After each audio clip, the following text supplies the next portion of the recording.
right, hello everybody. We're trying something a little bit new here, seeing if I could get the sound both synchronized in Discord and here push to talk. So the guys will tell me if that worked for them. Caleb, can you say hey? Hey, Caleb. We also are accompanied here today by the ever-present McLeod. Say hey, McLeod. Hey, McLeod. And RJ. Say hey, RJ. Hey, RJ. All righty, we got everybody around the table today. So today we're going to discuss in depth, and the funny thing is, we really have to start recording the pre-show because we hang around here for like, I don't know what, 45 minutes before the show, guys, and talk about what we're going to talk about on the show. And it's like, oh yeah, that would be really great for the show if we actually talked about that stuff. What do you say? Yeah, and then we lose a lot of very good content. But I think that's true for all the shows. It happens. Yeah, I know it happens with TIS as well. So, like, I'm fairly certain it happens with Metashow and Open Comms. Oh yeah, it's great fun because we do prep here. And so, oh no, it doesn't look like it.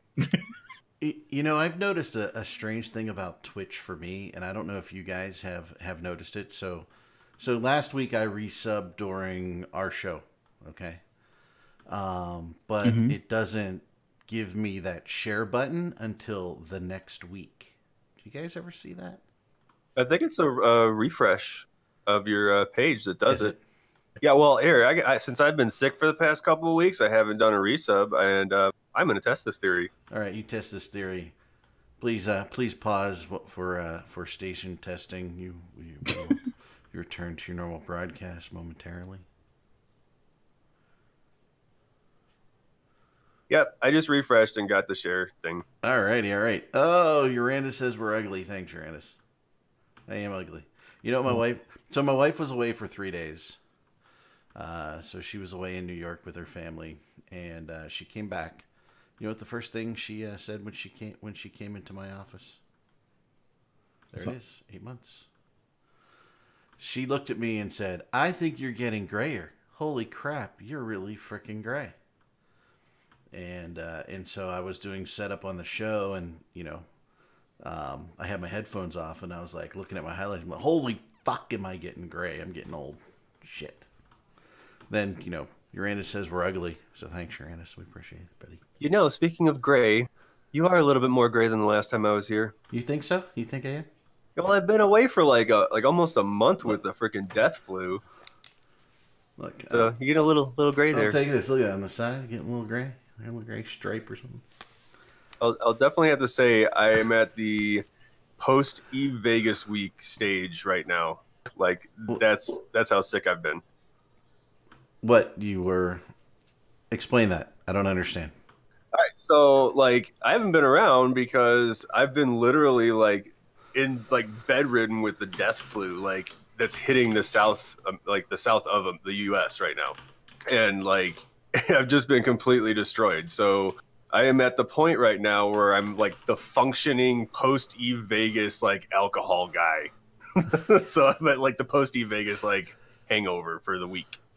Yeah, this year's flu season has been very, very hard. I think was it 200 or 2,000 people that actually died in the UK? Yeah,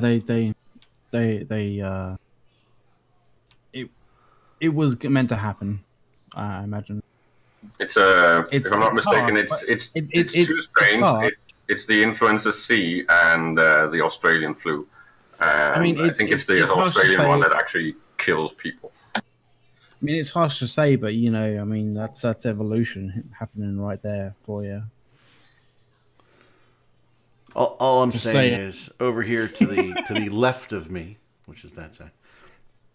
I'm sitting here going, which drink do I drink? I've got a glass of water, I've got a glass of whiskey, and I've got a glass of, a large glass of coffee with Bailey's in it. Which one should I drink? The coffee and Bailey sounds good.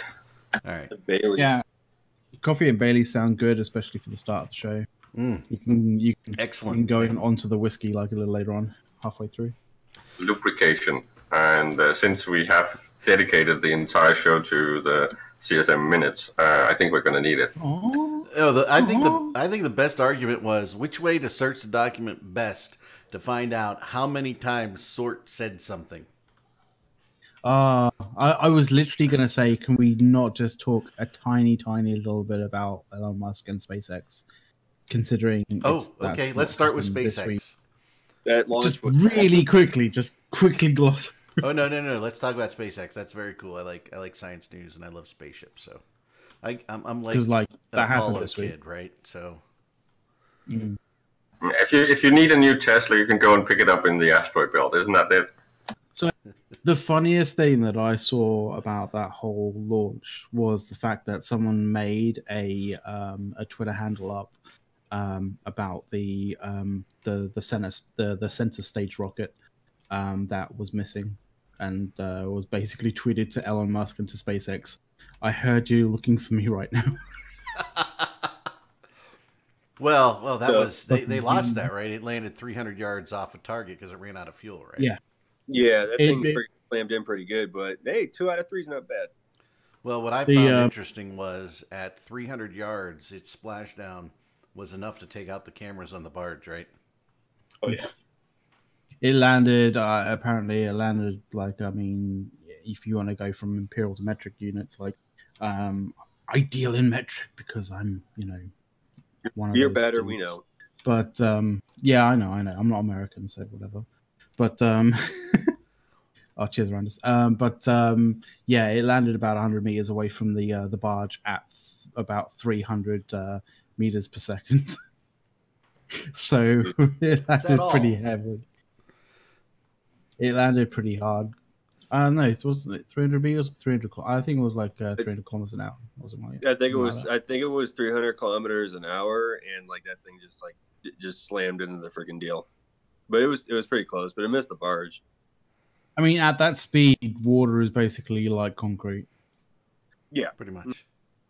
You know, if that's Urandus's picture, which I doubt, but is that a VHS recorder he has in the background? That's what I want to know. This is Urandus we're talking about. It probably isn't him.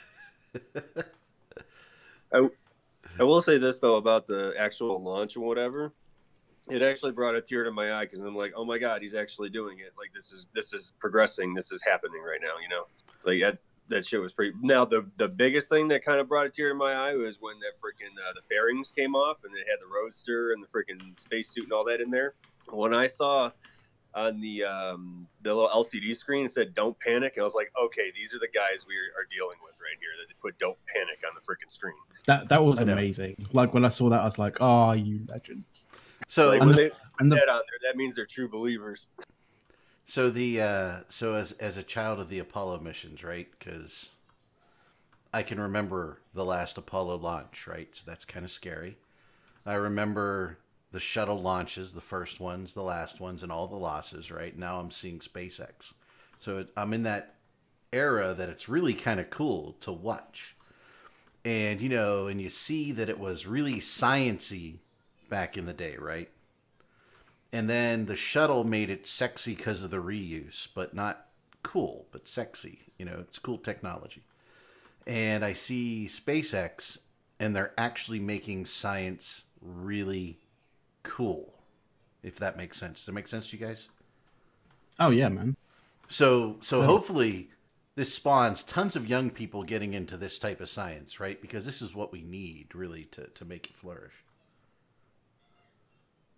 I just love it for the simple fact that like it's just like so many people have said like, oh, Elon Musk, like you're not going to be able to do this, etc., etc. Like I think from a British perspective, it's like an underdog story kind of thing, and like we British people love underdog stories. We love rooting for the underdog. So like, yeah, people didn't think we could go to the moon. They didn't think you could return a space shuttle, and they didn't think you could do what SpaceX is doing. And and this last launch was particularly cool for me because again, my wife was out of town, right? So that means I'm in charge now, right? Because the wife is out of town, and so I said, "Hey kids, the SpaceX launch is happening. Let's go watch." And we put it on the big screen, and we watched the SpaceX launch and everything. And I explained to them the Apollo missions and what that was, and how Space Shuttle changed it.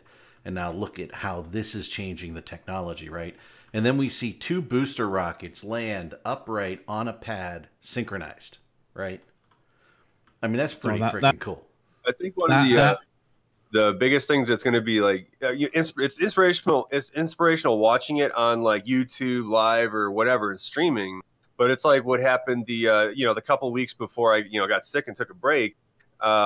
Is when like I go outside and I physically see the freaking rocket in the sky, and it's like, holy shit, that's like launching from Vandenberg right now, and like that was mind blowing. Like if I brought my wife in here right now, she will tell you I was running around the house screaming my freaking head off. I'm like, oh my god, I just saw a rocket launch, blah blah blah. Like I was losing my mind because that was the first time I actually saw a real rocket launch in the fucking sky. It was amazing. But imagine seeing that across the entire half of a freaking country and what that could do for like kids. They're like, oh my God, it's a rocket. And then that's inspiration. It's that spark.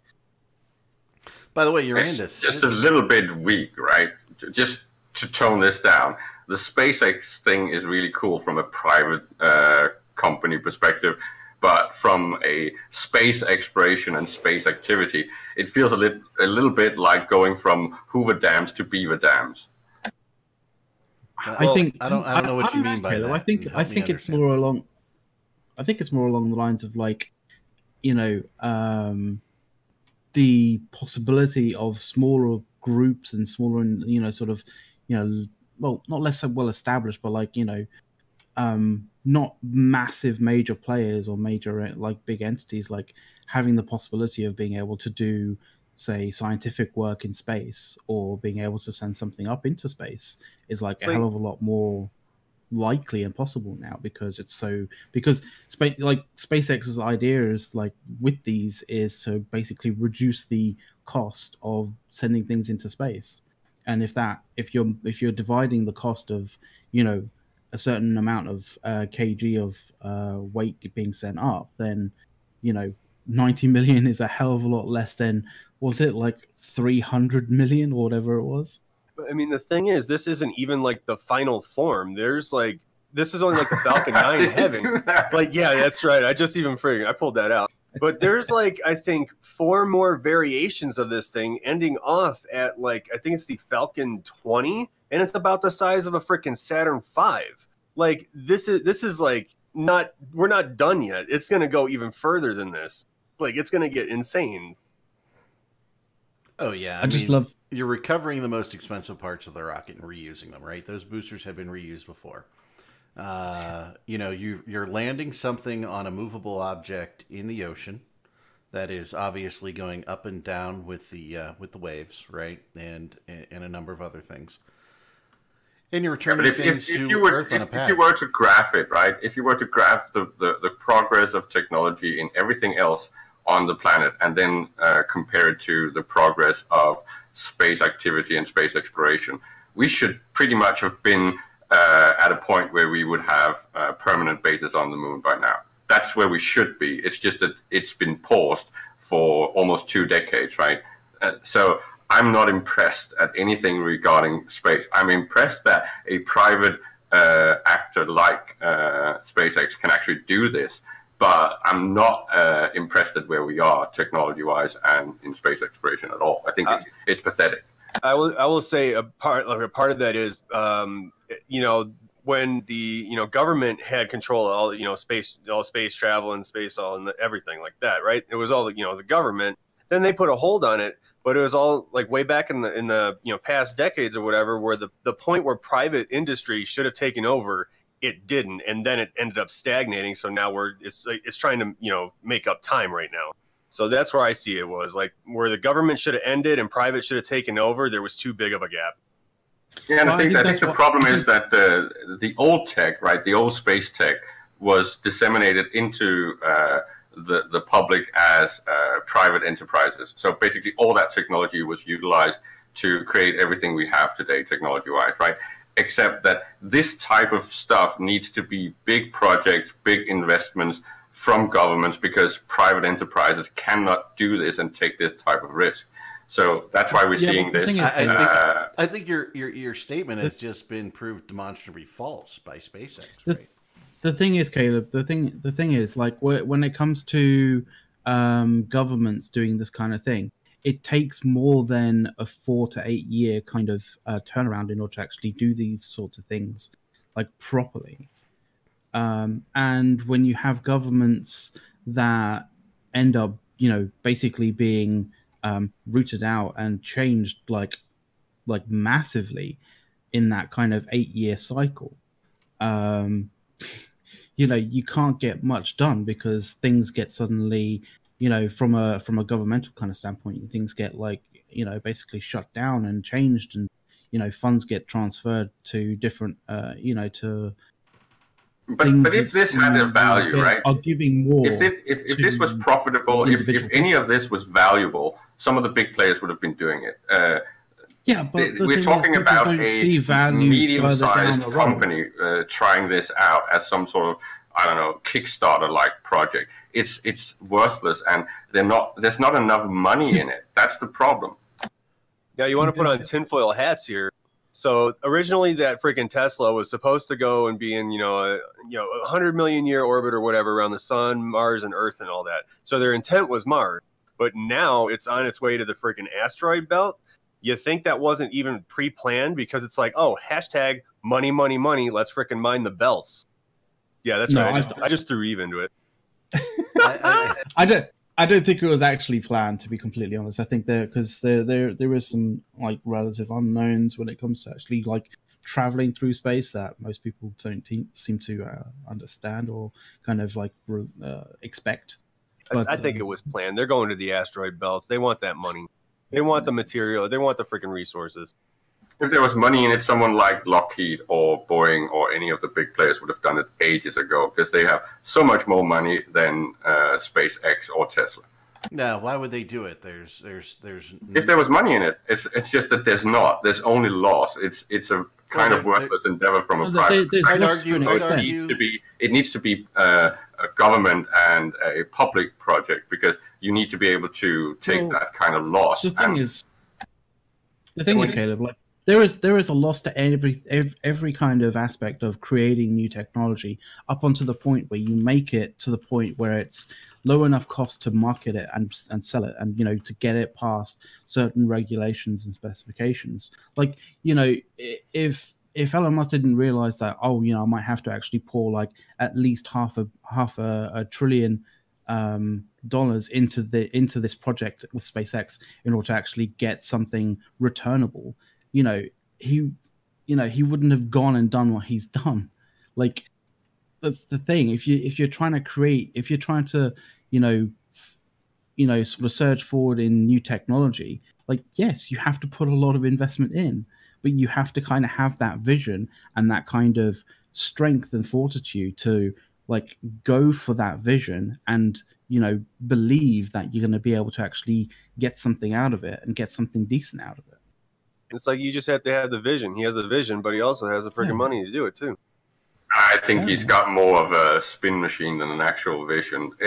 Visionary projects, things that might look small initially, it's always been governments or the military throwing money at it. I don't think this whole trend is anything to go by. It's not going to take us anywhere. Tesla and Musk cannot build the permanent base on the moon or a sizable space station that's got any value of creating emergent technology. This is just a gimmick.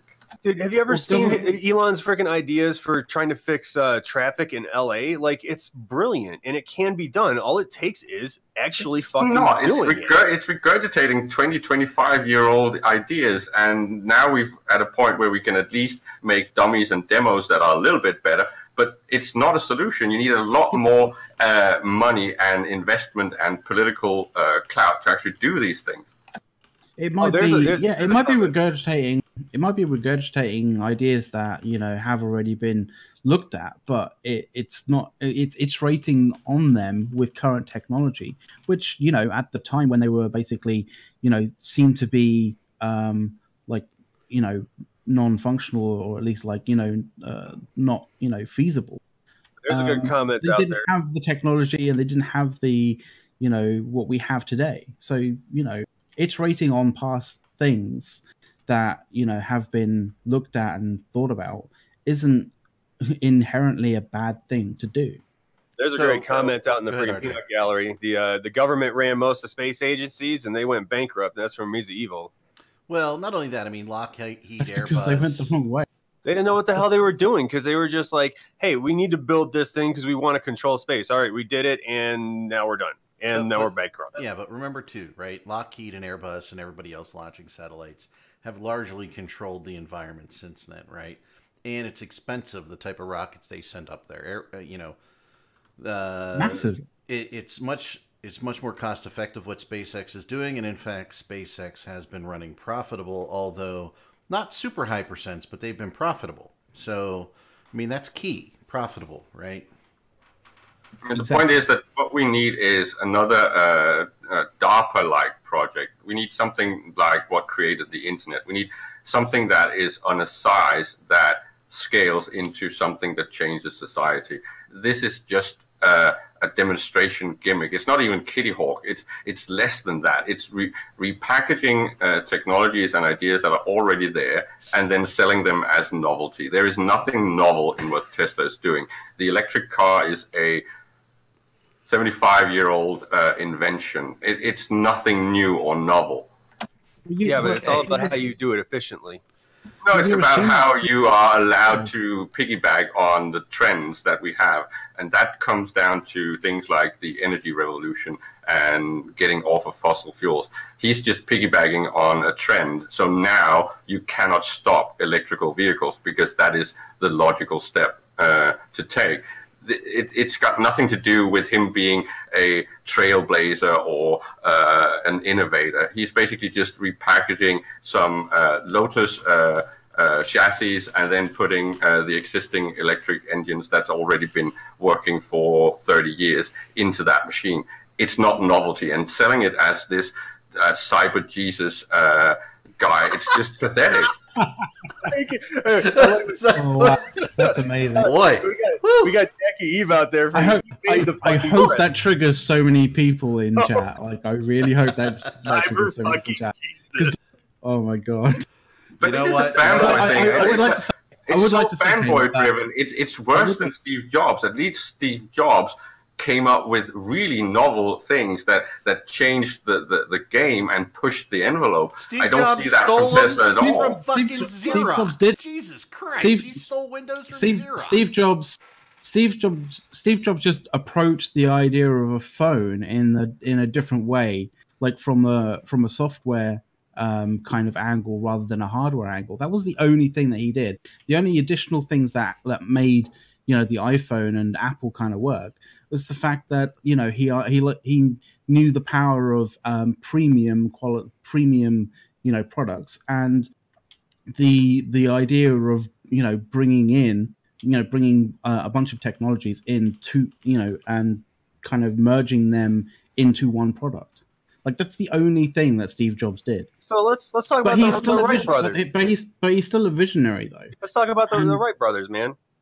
Like, I guess they just piggybacked off of fucking Da Vinci then. Hey, pretty much, but not really, because they actually they realized the project. They actually did it. Well, hold on. Okay, yeah, well, now Elon's actually really doing it. So what makes him wrong? But he's not. He's not doing anything that's not been done before.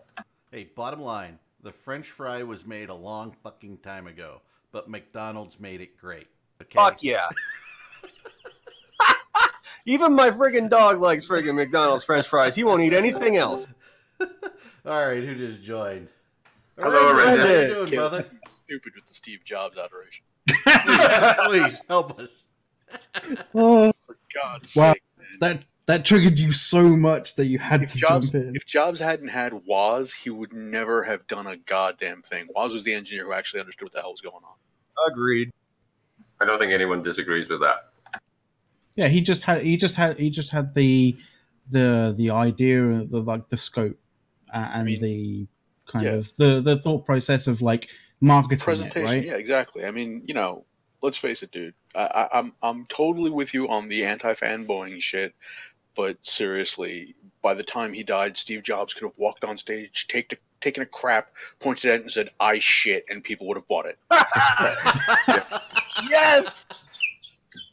He could have made the friggin' human centipede friggin' real, but yeah, we weren't going there. People would have bought the shit too, ass to mouth everywhere.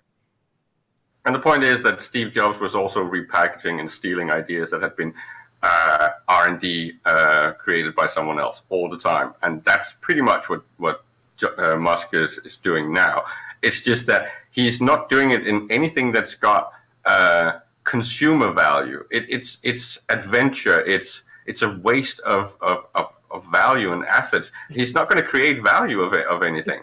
It's not consumer value for us. Like it's not making the cost of like going up into space like the same as like, you know, I don't know, going to the fucking next city or something like that, or taking a plane, you know, to like the next country. Like, but you know, it brings it down to where more companies, like, you know, smaller entities can actually get a piece of the space kind of pie. It's going to turn into how computers were, man. It's like you got, you know, $5,000 for this, you know, 2 megabyte freaking hard drive and freaking, you know, 56 kbps modem or whatever. And then now look at where we're at right now. They're cheap and everywhere. It's going to be like that with freaking rockets. You're just at that freaking, you know, starting phase, except there was that pause from the government into the private sector. And now it's got to, you know, actually speed up a little bit.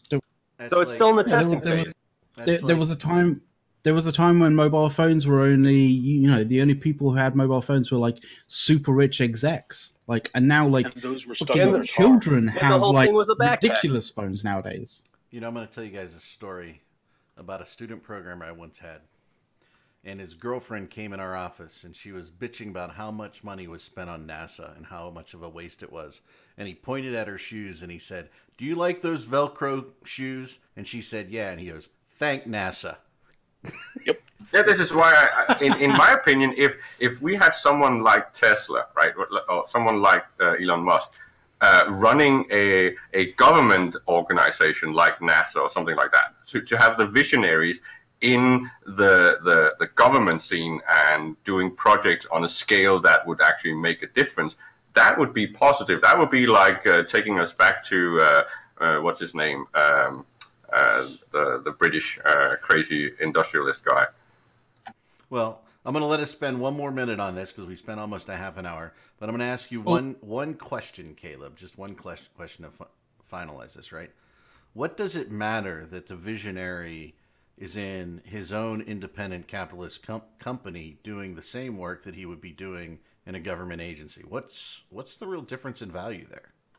The point is that big projects and fundamental basic experimentation always needs to be done on government or military budgets. Otherwise, they will not have the impact that's needed to make a change. I don't know if you've looked at the budget costs, but there's no money to do this in the U.S.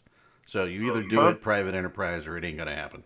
That's why it isn't happening. That gets into a whole complicated bullshit level of economics about where the money is and why there's no money in the budget for it. But really, Caleb, I think the biggest thing you're missing there, and I'm not disagreeing with you on this, I think the biggest thing you're missing there is that the big innovation and the big, we're going to try something massive for the good of humanity that might completely fail, but fuck it, should generally come from government investment, because private investment has an obligation to the shareholders to show a profit. Yeah, and I'm just saying that things like military budgets, if the military actually pushed into some of these ideas, and if there was a security value in it, it's pretty much what drove space exploration in the 80s, right? That was the whole Star Wars project and the whole space race with Russia. This was what was driving innovation. And I know that, of course, there's a downside to that, but that's the scale you need to actually get something out there. And that's what we got. We got all that space tech in our computers today, and it's what's driving all this technology. And King Aries, just one last point on this. It's not that people have to want to go to Mars. It's that a leader has to be able to inspire them to want to go to Mars. And I don't think there's people. That's one of the things that I think, in terms of governments, like there's no real there's no real innovators and inspiring kind of people in government now at the moment, like to be able to, you know, move people to do that. Urandus is here. We've got Urandus and Urandus. Well, clearly the answer is you guys all need to vote me in as president in 2020. You're in. I totally will, Urandus. Can I be your campaign manager? You can be the campaign manager. Unfortunately, my original plan for governing has been taken by the current president. So. And what was that plan? My original plan was basically to fuck things up so bad that there'd be a popular uprising and thus actually save democracy. There you go. So my captains rise up against me and become national heroes while I, quote unquote, die in the struggle and then escape off to my own private island in the South Pacific. Can I be your secretary who you have an affair with? No, I'm sorry. I'm saving that for Reaver. Hey, as long as I get to date Hote picks, I'm good. All right. Yeah, I'm fine with that. Caleb was like, I gotta look that up. I gotta look up Hote picks. Right, so I think we've covered the SpaceX thing now. Absolutely. Let's talk about. Hopefully that's okay with Urandus because he just joined. He was gonna do something. Hashtag I believe in you. Talking about? What, Urandus? I'm with you there, Urandus. What are we with me about? I'm confused. I'm late. Well, we're gonna talk about the CSM minutes. I think maybe. Oh, the CSM minutes. Yeah, I heard Sort Dragon. I heard the Sort Dragon talked a lot, and he kind of, or you know, he was playing the role of Caleb. Talks a lot about everything. That's not true. We still like Caleb. Oh yeah, that's true. We do like Caleb, but that was just a gentle tease. Come on. But it was true that it was a shut up Sort. So in that, he was actually challenging me a little bit. Well, keep in mind, I mean, CCP's been saying that for years. Think back to the Jump Fatigue roundtable where Sort actually tried to read a question from the audience and Fozzie snapped at him. And that was just bullshit there. Oh, yeah, that was. Well, he was trying to trap him with a trick question, too. Well, still, but if you're taking questions from the audience, then it's still a question from the audience. It should be answered instead of Sort. We already answered this in private. Well, that's great, but he's not the one asking. And I do think that it's a positive thing to have someone like Sort that actually points out these things in a very passionate way and basically keeps poking at CSM, saying, yeah, but you guys are not doing your job. And I think that that's something we've been needing for a while. And of course, the CSM has been really good. It's just they've been very serious and apologetic about CCP, I think. So as someone who has, quote, quote, not, read the minutes yet, because I'm representing the few people on this stream who don't read minutes, what exactly were some of Sort's biggest issues with the current state? I think he was just channeling pretty much all the things that the player base have issues with. So you can just sort them by Reddit posts, and that's what Sort was poking at. If you could ask a question about a particular topic, he asked it, pretty much. Yeah, Jump Fatigue, Sov, all the things that we've been screaming about for 3-4 years now. Although I would like to say that, I have gone through the CSM meeting minutes pretty extensively with regards to how much Sort activity was there in relation to everyone else and all of that kind of thing. I do think, honestly and genuinely, that Sort has actually been overrepresented in this document. There are a alarmingly large amount of times where the CSM are just, where comments are made and it's just put under the umbrella of the CSM asks, and it's quite clear that nobody. Yeah, and to be fair, right, all the things that Sort has been pointing out is just him screaming louder than Innominate or Aerith would have done. If Sort was not on there, the name would just have been swapped directly with Innominate or Aerith. They would have asked exactly the same things, maybe in a more civil and polite way, but it's exactly the same issues. I think the point being made actually stands, though, that it wouldn't have been in the minutes. It wouldn't have been singled out as Innominate or Aerith making waves. It would have been the CSM asked about blah. Yep, exactly. Yeah, exactly. And there's a lot of there's actually a fair amount of times where Sort's name has been almost like used in a multiplicative in like a number of times to mention like points individually when they could have just been quite easily lumped into one. Like, you know, Sort mentions this, Sort mentions that, Sort mentions another thing. Like even and that's like that's written, like noted down without even any CSM kind of retorts to that, any kind of replies to that in any way, shape, or form.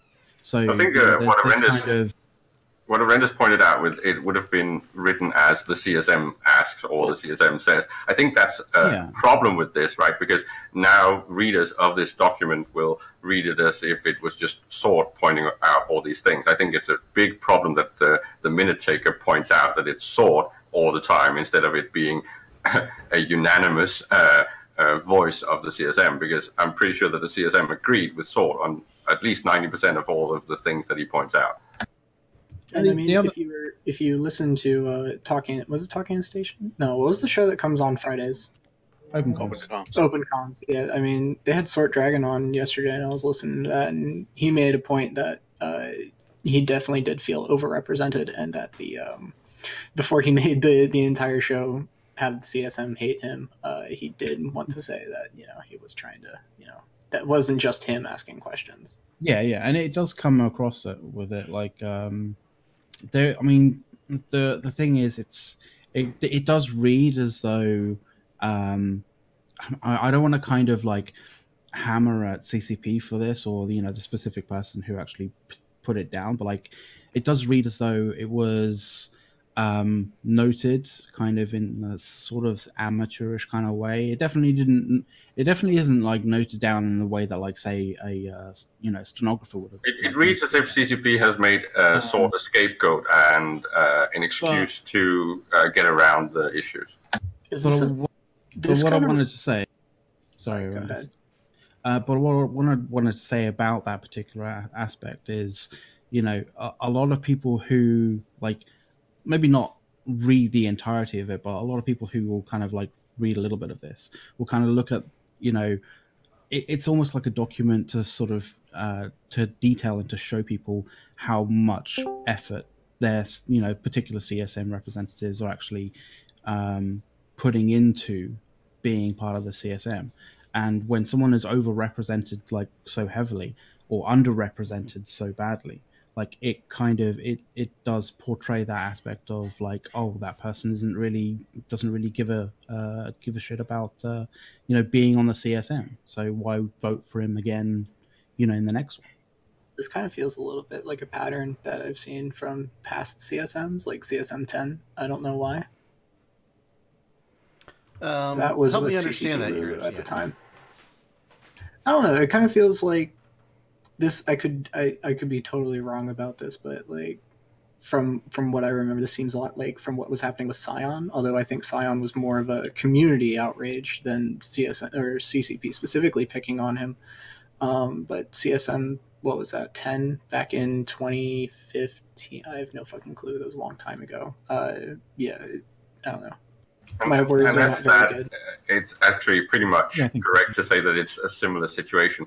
It's one of the strong voices of the top level of content creators in the game, basically raging at CCP. So in that, it's what Sort did is exactly what Scion did, and it's pretty much what Mittens did on the CSM he was on. It's always the strongest voice that attacked CCP for not fixing the thing and fixing the game.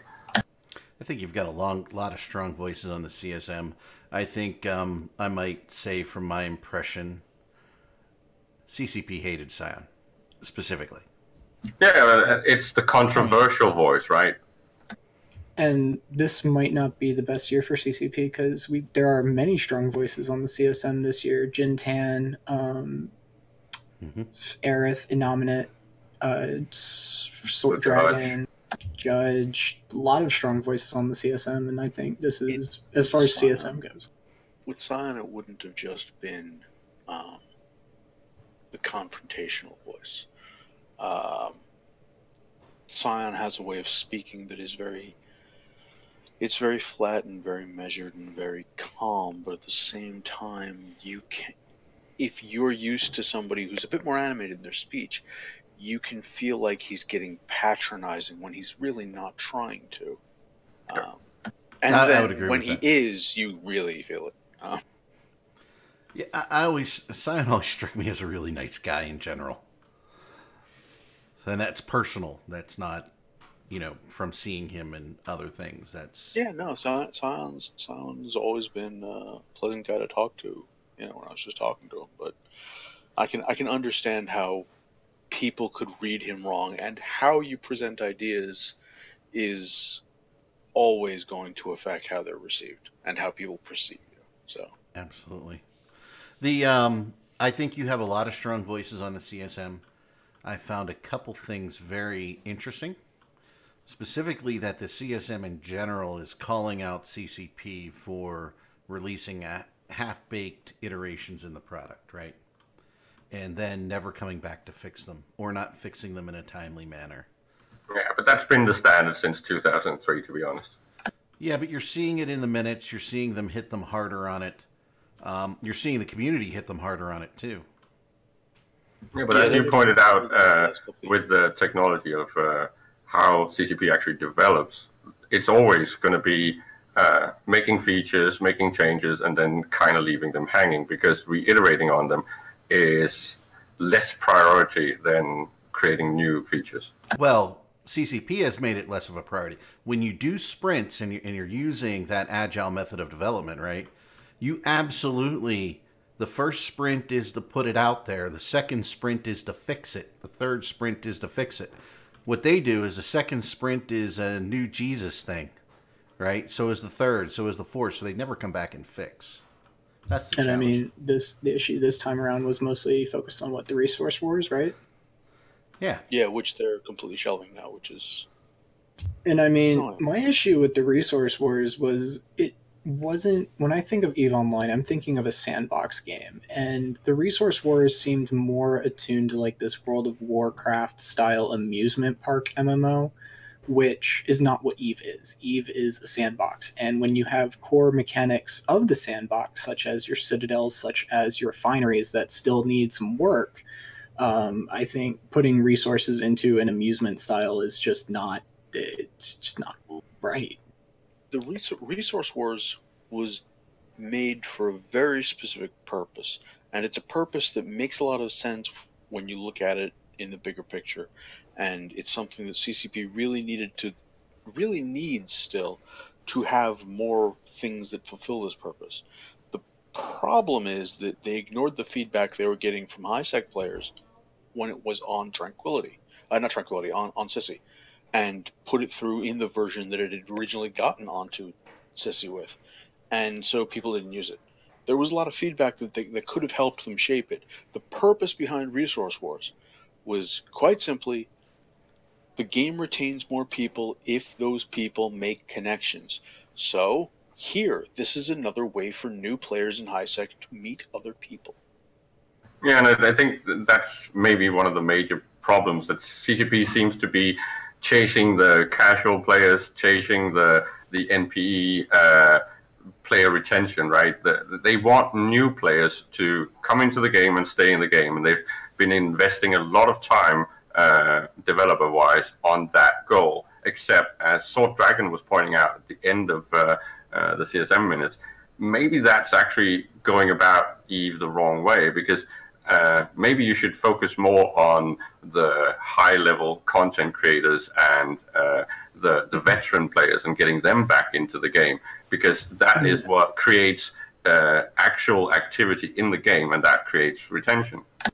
What's completely wrong on that? I think that it's the people who are already connected. Like, if you look at people like Asher or me or Killaby, the people who are connected and already in the game, who've been here for a while, who are hooked into stuff, all right, we're going to stay pretty much until the servers go dark because we're invested. We're human. We have a sunk cost fallacy in the back of our head all the goddamn time. We've been here. We've got these connections. We're going to stay. If CCP doesn't keep people who are trying the game for the first time, then two things are going to happen. One, the normal attrition as people just get too busy to play is going to whittle down the population. And two, bad word of mouth from people who try the game and quit in frustration is going to kill any new players coming in. Oh, true. It's just that my point is that people like yourself and the content creators are creating more value and more retention for new players when the connection is made than any NPE casual, theme park-like content will. Sure, but you've got to get the people to stay long enough to make those connections. You can't just say, oh, well, we'll just funnel everybody out to null, because that's a terrible way to go. Not only is that a terrible way to go because it's not going to work, but it's a terrible way to go because if you say, well, we're just going to funnel everybody out toward null, towards these big wars, not everybody wants to be in these big wars, and the people who don't want to be in these big wars are going to resent the fact that CCP is basically telling them, keep paying us money, by the way, we think you suck. Yeah, and then you kind of almost baited or triggered me into the whole thing of connectivity and interdependency, because what CCP has been doing for the last 5 years is actually creating self-sufficiency and non-integration of high-sec and new players with the old players and the veterans, right? They've made the veterans self-sufficient. They need to go back on that and integrate the new players into the game. So going off of what Aerith said, as a game, or, if you're a game designer, as far as EVE goes, EVE is a very niche title. It's everyone who is, even as far as horrendous, even people lower down like me who are somewhat invested in EVE but don't necessarily have those massive connections to people. Most of the people who would be in this kind of area, they're either already have tried EVE and have just, bugged out, or they're already playing. So as far as CCP wanting to keep the game alive, keeping it growing, they're going to have to branch out to that new market, and that new market is just the casual audience. Now, unfortunately, EVE Online as a core, in its core design, is very uncasual friendly, or it's not friendly to casuals, if that makes sense. Time intensive. So, it is very time intensive. And right now, when you're in this current meta of game design where people are wanting these quick drop in, drop out kind of experiences, and EVE Online's core design does not allow for that. So you're basically going to have to make it more casual friendly. The problem is that CCP has designed the game over the last 5 years to diminish the value of a player's active time.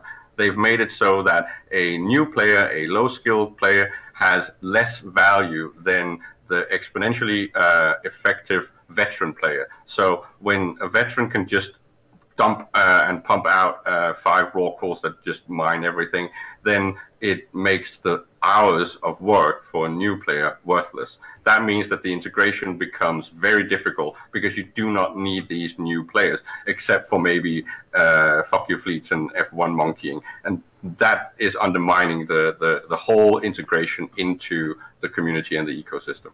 That's really nothing new, though. Like, when I started playing back in even 2013, I guess that still falls within your 5-year scale that you were talking about, but still, that's nothing really new. When I first started playing, I didn't have a whole lot of ships I could fly. I couldn't do anything, but I still somehow made it, going around Belt, or in this day, or back in the day when you would have like multi-boxing carriers having nothing but sentry drones, you still couldn't pump out that kind of money.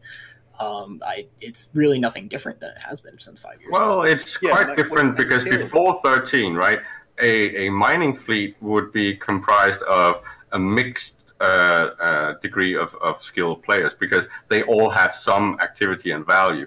What what you used to do with 50 players actively in a fleet mining can now be done by one character multi-boxing 5 accounts with raw calls. This is detrimental to the game. You would be mining back in 2013 if you were like in a massive kind of looking to grind money. I don't think mining would be your way to go. But hang on a second. You're already getting into advanced gameplay there, Caleb. And the reason I say that is because you're saying, this mining fleet of 50 players. No, drop the 0. Okay, when I started in 2009 with my current stuff, because I had made prior attempts at EVE, but when I started with my current go-round in 2009, okay, there were people in my corp, guys that I had played World of Warcraft with, who got me to come try EVE again, who had just been playing for a month and a half more than me, okay? And for the first 3 years, I always felt like I was playing catch-up because they just had that little bit more skill. They could get in battleships first. They could get into mining barges first. 5 people was a large group. 5 people is still a significant size group for new players. That's where you need to be looking at the balance. That's where you need to be looking at retention. Forget 50-man fleets, 5-man mining fleets. Yeah, and it comes down to something as simple as prior to 2012 or something like that, a lot of imports from HiSec to nullsec for production was actually needed. Now less and less of that is needed. Now null is pretty much 100% self-sufficient, and you're seeing this in the interaction. A new player in HiSec has no value really, or creates no need for nullsec activity, and that means for high-level content creation. This is a problem because that's a choice by CCP to remove that interdependency and that interconnection. I agree that the lack of interconnection there is a problem. I don't think that we need to be looking at whether the new player in HiSec is hooked into the quote-unquote high-end content. Simply because high-end content is almost as subjective a term as engaging gameplay. Like I recently said on the forums, ask 5 people, you'll get 8 different answers as to what that means. But they really do need to actually keep the door open to the more casual players. The irony here is that EVE's biggest growth phase was when it was actually one of the friendliest games for casuals, because of the older mechanics that were clunkier than the ones they have now. And what it comes down to is, back when, let's take a look at 2005 to 2008, okay? Because I had friends playing EVE then too. In WoW, if you wanted to level up, you had to go and you had to spend fucking hours leveling up. In EVE, I log in once a day, I set my skill queue and go. That was casual friendly. Indeed. But I'd like to go back to the when you talk about things like World of Warcraft, right? If you look at something like the resources in the game, of course it's very different because it doesn't really have an ecosystem. But if you look at something like low-tier materials in World of Warcraft, it gets more valuable the older the game gets. And that means that for new players, they actually get a lot more for their labor than, say, an old player does. And this was the thing in the past with the low-tier minerals. But now all this value has been undermined by the fact that pretty much veterans can just pump this out themselves. This is totally counter to how you integrate a new player into the economy, especially in a game where the unique selling point is the ecosystem. Hey, I just want to interject here. Port 66, you need to come back to Penn. That's all I'm going to say. And, I mean, this is great conversation. And Wandering Profile said up earlier, right, that he has never gone into Null, and he's very happy in HiSec, and they're all Omega characters because of what he perceives as the view of nullsecers toward HiSecers, right? And I always find those comments interesting because my view of somebody in HiSec is they might or might not have more fun in nullsec, but if they're going to have more fun in nullsec, it's going to be with a group of folks that they like playing the game with, right? That's the only thing Eve needs to concentrate on, and fixing the bugs. But and in a not so distant past, right? Most null players had at least 1 or 2 accounts as high-sec bears to generate some safe ISK for their activities. This has been removed. This is no longer necessary. So they have disconnected high-sec and high-sec's value in safe generation of wealth or assets, and they've reduced the high-sec entities to near nothing. The only people that play in high-sec now are the ones that have just entered the game or actually don't want the risk of nullsec. Caleb, are you saying this? There's no need because mining with rorquals is now so. I'm trying to understand your point of view. Yeah, you're saying this because rorquals are so prevalent now? Okay. The ISK printing and the raw material sourcing has all moved into nullsec, and proportionally high-sec is now worthless. That means that there is no need to integrate with high-sec and with new players until they reach a point where they can actually make an effort in null. And beyond that, if you looked at what you could get out of rocks in certain areas before, not this latest round of patches, but the rock rebalance, I want to say around 2013 or so, around when they redid moons and mining then, because there was a minor iteration and they rebalanced which rocks had which ores and what amounts. Nullsec and wormhole space was where the really valuable ores were, and those ores had really valuable minerals. They didn't have a whole lot of trit except in the Veldspar rocks, which meant that because the people out there had limited time, they weren't mining the Veldspar. They weren't mining the trit. They were importing trit from HiSec. You don't need to do that anymore. And it was funny because there's at the time I do remember that there was a lot of call for that CCP kind of wanted to be able to make nullsec be self-sufficient, but people were actually basically telling them you can't make nullsec, you can't basically you can't basically make nullsec self-sufficient, because if you make it self-sufficient, then it just basically doesn't require any there's no need for nullsec to be able to basically deal with any other kind of space whatsoever, and that's what we have today. And of course, I can see the argument for from the players that used to be forced to have high-sec alts to generate safe wealth. It's really boring to be required to have that. So in that sense, I can understand why the request was put out there to make nullsec self-sufficient, except that CCP then just didn't think about what that means to things like payment of balance between regions and between activities in E, and that basically undermined all the interdependency. You lost the incentive to be active in HiSec or be active in different types of space, or to interact and trade with your neighbor or aggress them and take their space. If everyone has their own little faucet to suck on that can give them all the ISK they need and all the resources they need, why would you want to expand or attack or even trade with your neighbor? There's no incentive. Okay, I actually have to take off for a meeting, but I just want to address something that came up in the chat really quick. Arianrod, begin. I really have to agree with the commenters who are telling you that HiSec is dangerous. As somebody who, lives out in nullsec where there are no rules and blah blah blah, right? My space is safe. When I go into HiSec, I'm surrounded by people who are all newts, and I can't tell if any of them want to kill me unless they've got an active war deck.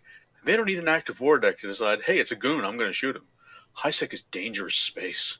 Can confirm, HiSec is scary. FC, don't make me go through. FC, don't make me go through HiSec. That is so funny because that is so true, right? I felt safe when I lived in a wormhole. I feel safe in nullsec. Even as an alt character, not even a goon character, I don't feel safe in HiSec. I hate that place. I feel much more safe in Delve. it's funny because, like, from a new player's perspective, I'm fairly certain when new players come to this game, they look at Nullsec and they go like, "Well, there's nothing to protect me, no kind of NPC kind of rules to protect me from getting killed. Like this, it must be the most dangerous place." No, it's not. That's the illusion of safety, right? Yeah, it's the illusion of safety. If like HiSec has the illusion of safety, I mean, if anything, the most dangerous place, space is LowSec. So you've got this kind of like illusion of like you've got a kind of illusion of safety with HiSec. You've got this absolute negation of like safety in LowSec, and then our Nullsec's population is so thin. Nullsec you're basically kind of only utopia. Out there if you're already with people you know who will keep you safe. Yeah, and a lot of people in the chat are doing that, right? They're in groups of people that they like and they work well with. And that's what EVE's about, right? And I really think that CCP, I mean, there are things that CCP needs to fix. SOV sucks, jump. And it's all in CSM minutes, right? SOV is terrible. So is jump fatigue. They've got to fix both of those things from a critical path nature. And maybe they actually need to make HiSec really safe, right? In some form. Maybe they need to add things like tether to all the NPC stations as well. Maybe they need to add tether on gates in HiSec, so you can actually have the benefits that of safety in a real way that you have in Nullsec, right? No, tethering is going away. They're going to get rid of it. I disagree with that just on the core design of EVE Online. Yeah, but the point is that traveling in HiSec should be considered safe. Having activity might not need safety, but you do need the difference in safety level. So HiSec needs to be more safe than Nullsec. Yeah, but you can break up HiSec to rather than just being HiSec. Like you can break it up so it's actually you can provide those safe spaces in certain areas that aren't all connected to each other. Like no, but the point is that I don't have an issue with being unsafe when I'm working in space. I have an issue with the fact that you have these undock games where you are unsafe when you are undocked. You're unsafe when you are traveling. That's counter to what HiSec should be. HiSec should be safe when you're just moving around, traveling in a way where where safety is. I think you should be absolutely. I think you should be like personally. I think potentially you should be absolutely safe in like capital systems, like 1.0s, for example. But if you're like you don't have a string of 1.0s going from 1.0s to other 1.0s.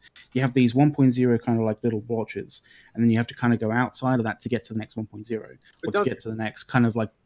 To the next. But you missed the point that it's important that if you want a stable HiSec game, right, you need the materials to be able to flow freely and pretty safe, right? The fact that it is more risky. Let me finish. The fact that it is more risky to do logistics in HiSec than in Null makes no sense. This is a problem. That means that arbitrage is slowed down. It means that population distribution is suffering. There is no incentive to move out. There is just Jita, the Forge, and the rest is just small casual activities. If HiSec is supposed to be working, traveling needs to be safe. Working might not need to be safe. Of course, if you're in a mining belt, you should be able to be aggressed at all times. You should have war decks that matter. You should be able to aggress against your competitors by war decking their corporations, all these things. But you should not be able to die in a freighter, regardless of how much content is in it, because that's just griefing. No. Don't they already have this mechanic built in with freaking Concord response times based on freaking security level of system? But the alpha means that you can't put more than 5 billion in a carrier, then it just gets killed. 5 billion. That's the thing. Lower than that. Exactly. It's 1 bill, but that's the thing. Like it is safe. You just have caveats to it. Like you just have a kind of a top margin for like don't take this amount of ISK in one single freighter. Yeah, but for shipping in a zone that's supposed to be safe, it makes no sense that you have to pack that small an amount into a freighter, because that slows down the movement of assets and resources. This needs to be safer. I'm not asking for safety all over HiSec. I'm just saying that if you want to be able to populate more space in HiSec, if you want the secondary hubs to be active, you need to make some sort of design choice and say you cannot gank a shipping route. A shipping lane should be fairly safe. You should be able to pack 50 billion into a freighter, because the percentage of profit is so low that if you can't, it's going to be worthless to do it. So you get down to the roles of the ships as well. I mean, what's the point of having a freaking freighter if you can't pack the motherfucker? Well, here's exactly, the thing, and you can't. You can only put 1 billion in it. If you put more, you are at risk. I'm looking at Eric on stream, just like shaking his head, like no, because I can never get a word in edgewise, right? So when you think about this, CCP has openly stated they never expected people to really stay in HiSec. Also, a core mantra of the game is that you are never safe anywhere, right? So making HiSec super safe isn't going to help you. Okay, they always wondered why people stayed in HiSec. They didn't understand why people didn't move to NullSec. That's really where they want you to play the game. And you know what? HiSec is just fine. Okay, if you want to make HiSec safer, the only mechanic you might change is Wardex, because it's just fucking stupid. Yeah, but the point is that shipping needs to be safe in HiSec. Otherwise, you do not get the emergent gameplay. Is shipping safe on the high seas in the world? Yes, it is. No, except if you are in low security areas, it is very fucking safe. Well, you do not have piracy. Look at me. I am the captain now. Yeah, because that was totally. You know what? The only time that it isn't safe to ship in those high security areas is during Burn Jita. Otherwise, you're not getting ganked in Jita that much. You get ganked. If you put more than 5 billion in a freighter, you get ganked almost all the time. Very few % of freighters actually get ganked. And, it's only those because really they pack them exactly. And not even all the time. But it's not expensive, right? It's very small compared to what the need is. If you want to be able to supply more than 1 Jita, you need to be able to ship the fucking resources. Why the fuck would they want more than 1 pretty Jita? Low right now, and nothing's changed. Why does Jita need to be safer when it's already pretty well supported? Caleb, you said you wanted shipping to be faster as part of this being safer. Why? Why would that help? I didn't say necessarily faster. I just said that it needs to be safer, because otherwise you do not get the incentive to do arbitrage and actually ship out to the other location. That means that you are favoring centralized activity to have only 1 Jita. Do you know why Jita works? Because it's in the center of like 5 different trade routes between Amar, Absolutely. Rennes, not because it's safer, but because of its location. Hey, I'm going to put a store up. Location. Same on the internet. Advertise in the right locations. You're going to get lots of business, right? Jita being the trade hub makes sense thematically with the game as well, because the Caldari are all we are business, essentially. So them having the biggest trade hub just child-wise. I'm laughing. You're getting raped over the coals. That occurred. Yeah, it really is. It's convenient that it ended up being Jita, but CCP have stated in previous FanFest presentations and stuff like that they did try and basically sort of crowbar people to use particular systems as potential trade hubs, but it never worked. And the reason why it never worked is because you're basically trying to divert a fucking torrent river, like a river to go somewhere else, when basically all of the social kind of everyone who played the game wanted to basically have that particular trade hub there. Like, it wasn't a case of it was a case of convenience, but it wasn't a case of CCP decided to make Jita be Jita. That was the point is that choice CCP of the players. Is defending it.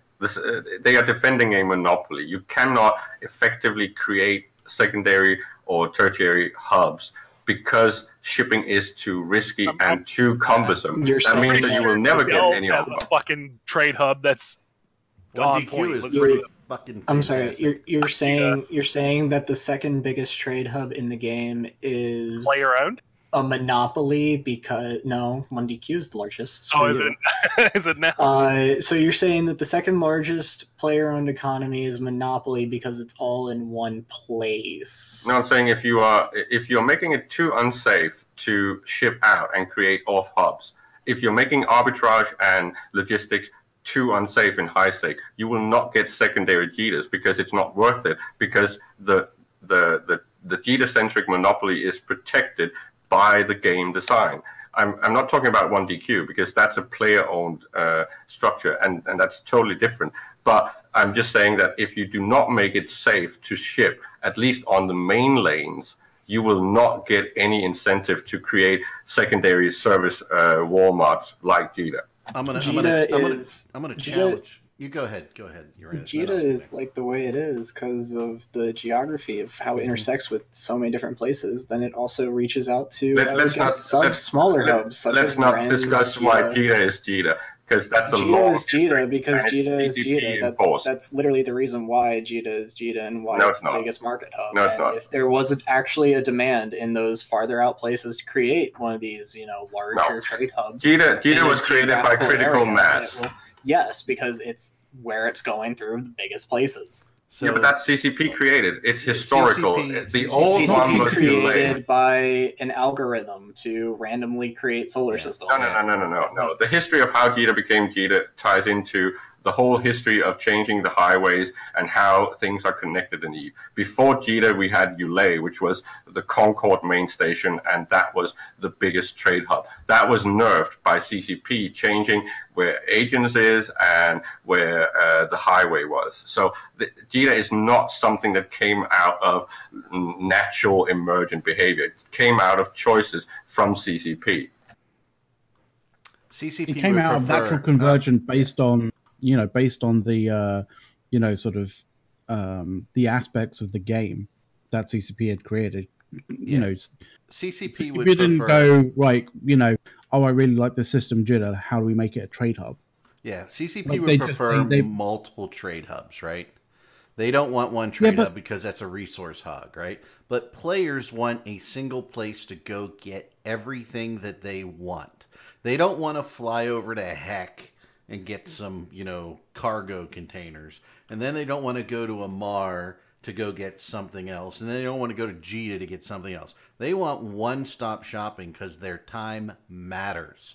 That's why if you can't build a secondary Walmart because logistics is not safe enough, because arbitrage is not worth it, then you will not get a secondary. It's not safe enough. It's set up for convenience. People can just go to JITA for everything. People will prefer not to go to JITA if they can get the same stock locally.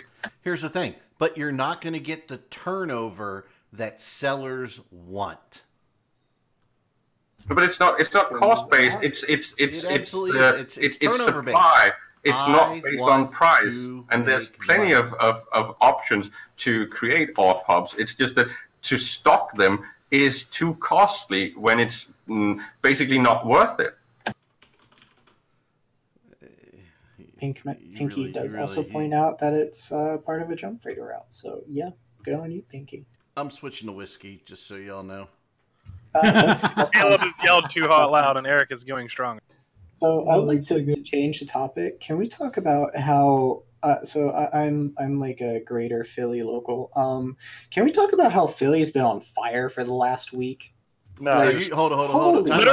Literally or sports wise, or like figuratively, because cars are burning at least once a day. There's at least one car burning a day right now. So. Hey, so that is literally. Then I'm going to commend Philly on not becoming, the University of West Virginia, and burning every couch under the sun after you won. That was very good.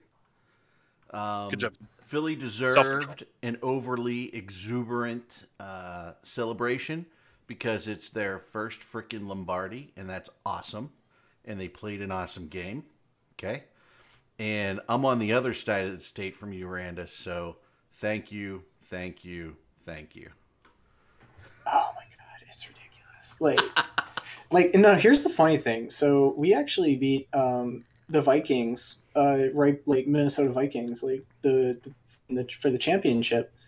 And so I saw a meme earlier today, and it was like, beer. It was like a beer mug with the Vikings logo on it. It was like the one beer glass that also won't leave rings on the table. And I'm just like, God damn. Also, Tom Brady choked harder than a porn star. Let's be honest. That's the only real reason why the Eagles won. No, I actually think that your defense played phenomenally as a place that loves defense. Even though there was a lot of points on the board, when it came time for the big play, they rose to the occasion, man. I was not expecting that game to go, like, I was expecting it to be like 21-27. No, there was a lot of points being scored there. It was awesome. It was great to watch a backup quarterback do phenomenal things, an offensive line that protected him all day. Boy, half the people don't even care about this, but I got to tell you. I'll cover that. I mean, one of the guys works for me. He's from that area, so we're all going Fly Eagles Fly, my golf group. The one guy from Philadelphia, everybody's going Fly Eagles Fly, and because we didn't like the one guy that roots for New England. But yeah, so, I'm taking 4 classes this semester, and literally all but one of my professors canceled class on Thursday because they were all going to Philly and they didn't want to be bothered to drive back. Who now this is important. What subject was the one professor that didn't cancel classes? Philosophy, obviously.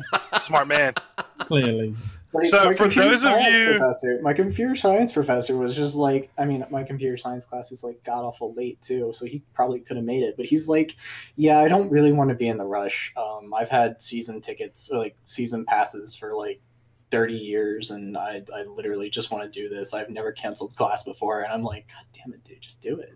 So for those of you who have no idea what the hell they're talking about, the sports ball fans had a really big convention, and they all came out in cosplay, and then one of the sports ball teams won. So there you go.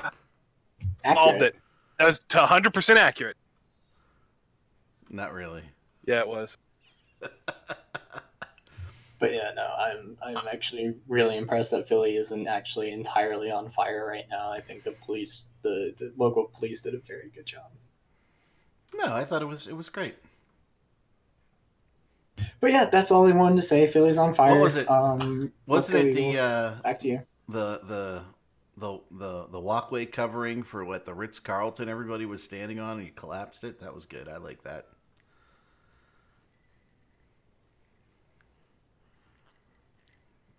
I just all right. I just keep on remembering like fucking scenes from that, and it's just dumb. From what? Dumb what? People. From the fucking riots. It's just god damn it, Jesus. Oh, sometimes no. We need to send you some pictures of the riots from West Virginia University. When those are not riots. What happened in Philly is not a riot. That is, in fact, a celebration of a mass celebration. If you want to see Philly riot, then you should look at what Chicago looks like when it was burnt down. Yeah, I kid you not. Like the 800s burnt down, or more recently? Hey, when Cleveland won the friggin' when they won the NBA Finals, they didn't burn down fucking Cleveland. It's because Cleveland already was burnt down. Yeah. It's already shitty. They can't make it worse. You would never notice. Actually, Cleveland's come a long fucking way. I mean, there are some. Yeah, it's really easy to come from a piece of shit. It's pretty easy to fix that. I've been to Cleveland. Them for Breeze. It's taken care of. I've been to Cleveland. Even your strip clubs don't look good. They look like freaking, double wides with black paint on them and purple. That's kind of funny because the topic between me and the wife was strip clubs this morning. Although much rather go to the gay bar in Columbus. But they do. Columbus is fantastic. It's amazing. They do have one good strip club in Cleveland. What, Silver Horse? No, I forget what it's called. I forget what it's called. It's been freaking decades since I've been there. So I refuse to go to strip clubs just because, like, I don't know. I don't find any enjoyment out of it. But like, I'd much rather just go to a gay bar because I think those places are a lot more fun. I don't have a lot of fun at gay bars. Play better music. I'll bring my girlfriend too, and she'll just be like, she gets into it as well. It's really fun. Play better music. That too. Better music. No, there was a bar in Kansas City when I was dating my wife, and what was it? They stamped your hand as gay bar when you came in, right? When you came in, but it was just like a normal nightclub with better music. You're right on the music thing. Uh-huh. Yes, digital. Before you say, yes, I do bring my girlfriend to a gay bar. It's awesome. I guess technically I did too. That's kind of funny. I've never taken her to a strip club though. She was tried real hard, Eric. You tried. You know what? You have to get her at the right drunk level. Was it like one of those Filipinos girls who have dicks? What? Is that what you're talking about when you said technically? Never mind. Okay. That wasn't actually a gay bar. That was the problem. There's a lot of gay guys there. It was. I didn't see very many gay people there. It was just weird. So cis people ruin all the gay bars. Nah, yeah, probably. Of course, Kansas City doesn't have lots of. You ran this. God damn it. Yeah, that's me. Yeah, you go to those overseas freaking strip clubs, you get trapped. No, we gotta get my wife at the right level of drunk to get her to a strip club. I think. She just kept stealing drinks from you. That was not the right level. She went. That was too much. Too far. That was way over. So I'm drinking. The problem is she stole like half of your drinks. You would put them on the table, and then she would just drink. Tell this, like next to Vegas, I'll bring the wife out with me, and then we can all go out to friggin' whatever club or whatnot. We'll do something friggin' Vegas gay club or whatever. I'll go listen to good music. We will do something fun, and we'll take a big group of people to do it. Maybe we'll even get Caleb to come out to Vegas, even though he says it's too expensive to come. But you know. Oh, Caleb can come out. Yeah, CCP announced so this is the last Eve Vegas and Eve FanFest before they start doing like the FanFest on the road, right? Yeah. Have they announced where? Because they said they were going to still do Vegas, still do Iceland, and I forget that one city in Europe. I think they said that they were going to do something Amsterdam? like near Atlanta or whatever like that. Was it? Yeah. Well, have they announced what it was going to be on the East Coast? Had they say Atlanta or Boston? I don't think they have. No. If they had, I would have already booked a hotel because I could afford to do that. Yeah, I can't do Vegas again this year. I think I heard some rumors, and I have no idea where I heard the rumors, so don't act like they're at all real. You say what it's. But I heard something more toward the Florida area, and perhaps Atlanta. Yeah, I would have suggested, yeah, Jacksonville. It's unfortunate that I can't suggest Philadelphia because Philadelphia, one, the Philadelphia International Airport is shit, and two, the Philly just does not have a very good bar scene. It's going to be in Orlando with the Orlando Convention Center. There you go. Tampa's got a lot of clubs. They might do it in Tampa. I said that kind of snarkily, but the Orlando Convention Center is really nice, and there is a shit ton of room. Might be too expensive though. Yeah, I don't know if they could pay for it. It's just at one of the Disney resorts. So speaking of FanFest, one of our older guests when we had when it was back when the Whiskey Gaming Show was on, I got in touch with the Space Pope himself, Max Singularity, 6th verse of his name. God rest his soul. It's confirmed. God rest his soul. He's still alive. You can't say that. What the fuck, dude? Are you trying to kill Space Pope? No, I confirmed it. And Caleb, are you coming out to the wedding at FanFest? Oh, of course I am. Yes. So actually, you might be able to stream it depending on what the time is. Hey, I got a request of you. Okay, here's what I want you to do after you get hitched. Okay, again. Well, we're already hitched, but it's reaffirmation. I said again. Right. I want.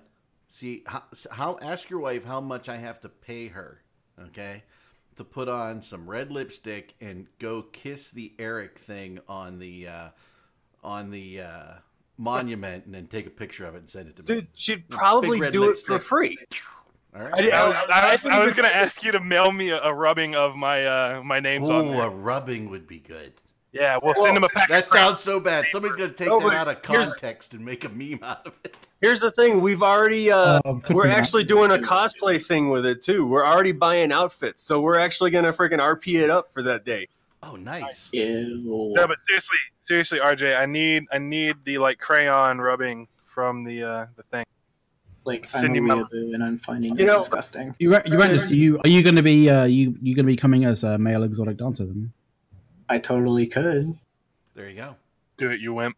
So this actually probably confirms the location now because we've been trying to think about where the hell we're going to do it. Since so many people want rubbings, we're probably going to end up doing it now at the freaking monument. Everybody, you're going to rub the monument? Okay. Yeah, we're going to rub the monument. I'll have the wife kiss Eric's freaking The new sport or new sexual position is called rub the monument. Yeah, rub the monument. I hope the weather is pretty good out there and it's not snowy. Well, did you see the picture at the freaking monument? It was like literally a skating rink around it. It was all ice.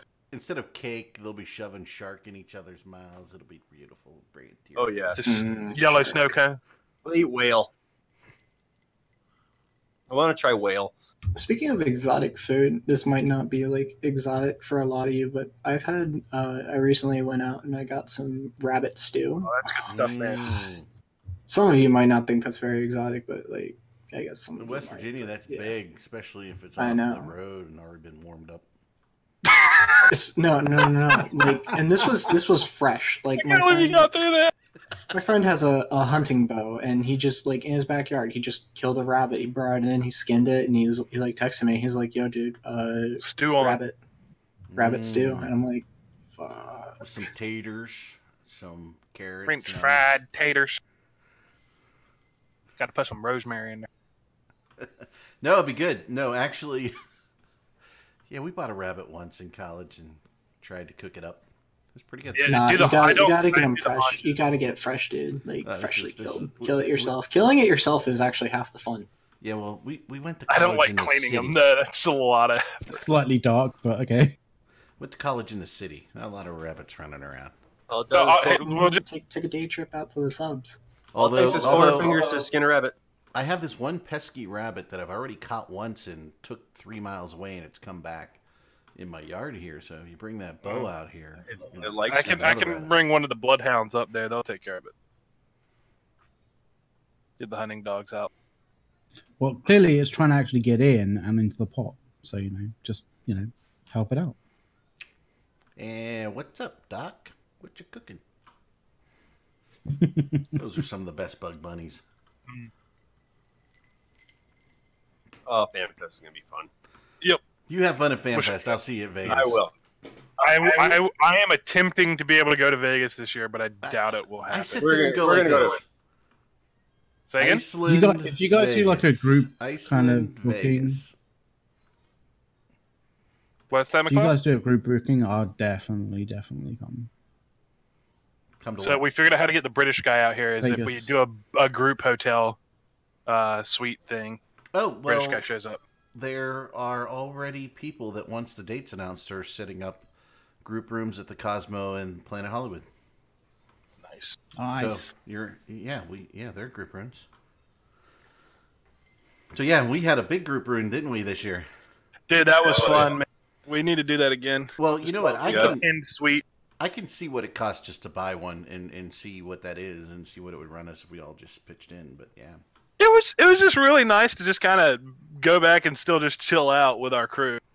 And we're totally down with that friggin' idea of not buying the actual tickets for the event and just going around and partying with all the nerds. Yeah, I just want to party with goons at the pool and drink. And that's all it's worth doing anyway. I don't think I'd ever buy a ticket again.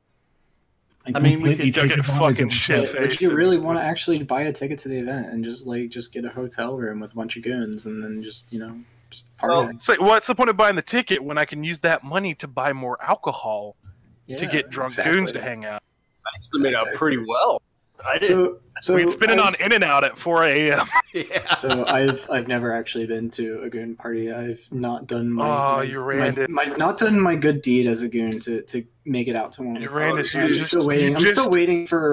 I'm still waiting to actually be 21 because I'm only 20. I'll be 21 in November. So there's the goon party. I don't feel like bringing out my fake ID. I'm pretty sure if your Randis showed up to a goon party, he would just be handed alcohol because of. No. So what do you guys drink out there? Are you guys do you guys normally do vodka? Are you guys doing everything? Beer? For me, it was. So it wouldn't be like looked bad if I just brought like a handle of 2 of Everclear and just. Dude, I was jacking cokes the entire time. Large. You can't bring it to the bar because we're hanging out at a bar. But sure, bring it to the bar. Port 66 goes, his jeans are 20. Does that mean your jeans are 20 years old? Is that what you're saying, Port? I don't understand slang anymore. I don't understand I've determined I'm old. I don't understand pop references. So no, I would say, I mean, we had alcohol delivered right to the room. Yeah, that was cool. So yeah, as well as bacon. Bacon just right to that. Bacon. Some quality bacon. That is actually Eve. That is Eve Vegas bacon that is on our intro. That is the actual bacon that Scythe made for us one day. I am the bacon lord. I hope you've been paying attention to my friggin' calendar posts. I have, but I haven't cooked anything like for dinner in 180 days to like bacon. You know what? Caleb has the bottomless carafe of coffee over there. I have watched him drinking that coffee for the last hour and a half. I made a full pot for the show. I have 2 pots going right now because I'm going to take a giant, like, the gallon-sized Yeti bottle full of coffee to game night tonight. Oh my god, I've been cutting back on coffee, and like I literally I only had because I've been trying to cut back. Just because it's like I've tried let's not do coffee for a month, and then I died. I had to resurrect myself by eating grounds. I've had 2 this morning, and I'm feeling jitters because like I'm just not drinking enough, and like I seen Caleb just take like cup after cup, just like oh my god. See, I'm like the complete opposite. I've been drinking tea for like the past year because like coffee was making me too shaky, and I just like for the past 2 days I've had coffee and I'm shaking like a leaf right now. Man, are you moving to the UK? I like tea. Tea is nice, but I drink tea Earl Grey hot. I just drink black tea. I like a little bit of sugar in the Earl Grey, actually. I put sugar in it. Who puts honey milk into their tea? Like honey. I do. It's good. But, like I don't know. Like I'm more of a traditionalist when it comes to tea. Like I'll just take the leaves and just like no sugar, no fancy stuff. Maybe some honey if I'm really feeling it. But like I like just black tea with honey. Yeah, no, I get that. Like if you have Earl Grey and you have milk in it, like that's fucking disgusting. Yeah, that is gross. But I like to say I'm a traditionalist with my tea. I like to dump it over the side of the boat. But yeah, okay. I like it with ice in a glass with lemon. You see that bee right there? So no, that's kidding. I just want to just for a second here interrupt and say I want to direct everybody to the CSM minutes, page 13, paragraph number 4, when they all talked about Eve master accounts. And followed by everyone agreed that this would be amazing. I feel very vindicated in talking about this. Professor, I didn't see this on the syllabus. I'm going to have to ask that, we get a reference link to this paper. Sorry, it's pop quiz. Get over. So I did. I think I might have heard a little bit of this. Paragraph 4. This is. He just told you where it was. I thought of your Murphy Schmoot physics book. Okay. By the way, that's such an inside joke from my high school years. It scares the shit out of me. I think they were talking about this on Eve Scout last night when I was driving home from work. So yeah, he talked about wrapping all your accounts under one master account, which is really super. That would be pretty interesting. I have something I want to ask that if everyone has watched it yet or not. Has everyone seen the fucking Han Solo trailer? Yes. Yes. It looks good. Yep. If you watched the Super Bowl, you saw it. I don't watch that sports ball crap. I was watching anime in my house. I have a very serious question. Anime. Do we think that women need their own Doritos that don't crunch as much and are smaller? Oh, for fuck's sake! I think I do. Yeah. I mean, seriously. I need that in our lives. So, how many have actually watched Altered Carbon? I have finished it Wednesday. Finished it Wednesday. I don't have Netflix. Isn't it like marathoning Blade Runner for 12 hours? Yeah. I'm like, okay, so this is like EVE Online and Blade Runner, and the guy is not as good as Harrison Ford, and I kind of thought he was the guy from Viking, but he wasn't, and it confused me. And exactly the EVE aspect of the whole cloning and clone jumping stuff was amazing. I was just sitting there that world is awesome. I love how they did not explain shit that was like, oh, here's a term. You don't need to know what it means because it's just a thing. You don't need to know about it. It's not important. It's just what we call this. I love that approach. Master accounts, get all your 400 accounts hacked in a single go. Well, see, that's when that 2-factor authentication comes in, and you get your. I got that RNG from Star Wars. Speaking of master accounts, like on bringing this back on track, that's actually really I only have 3 accounts, but yeah, that would be really helpful. I like that idea. And Eric and I was talking about this almost a year and a half ago. The whole thing of unified account, right? So it should also be for the other brands, right? So the other games also have the same top level account. Yeah, like, and so this is one thing. I guess this is just something that is just as because of Eve's age, but like I've always wanted just to not have like so many different accounts and just be able to launch different characters from the same account at the same time. And not have to pay like the separate or not have to pay separate the subscription fees for like different accounts, and just like be able to pay maybe $30 a month to get 2 characters training and being able to use them at once. I don't know, but all from the same account. And it's an example of what CCP seems to be failing. They fail to utilize and develop on things that are unique for Eve, right? The Plex thing could easily have been unified. So all the games, so Gunjack and Valkyrie and all the brands that they develop should be under the same, say, shared virtual economy. The fact that they don't is just a loss, right? Because they would have so much benefit from using the same system for all types of value. Yeah. Didn't they try that with Dust 514? And they tried to link up the economy as far as Capsuleers would make the shit that the infantry would need. But I don't necessarily agree. But that's not monetization. Arandis, that's not the monetization. So you mean mostly just like as far as Plex goes and how? Because that's the interest for CCP, right? Sort of like gold transferring over in World of Warships. Let's not overcomplicate this for the users out there, because there's already some questions. The original concept of unifying your accounts under a single master account, right, was the fact that for each sub that you pay, you can have one of any of those characters online at the same time, right? So if you have 9 characters and you've got 3 subs within that, you can have any 3 of those 9 online at the same time, was the original concept. Now, somebody also stated, I don't want all my accounts under one, right? Same thing, right? You have an email address, maybe you put 2 of your accounts under one and you put 2 of your accounts under another. All work, right? Depends on how you want to do it as a user.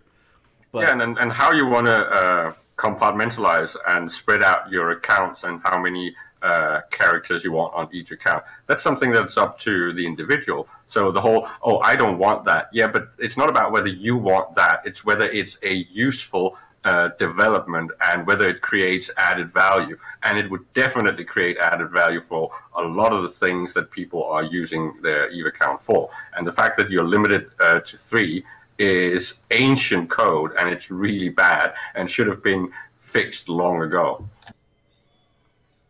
Yeah, but it could very... Go ahead, McLeod.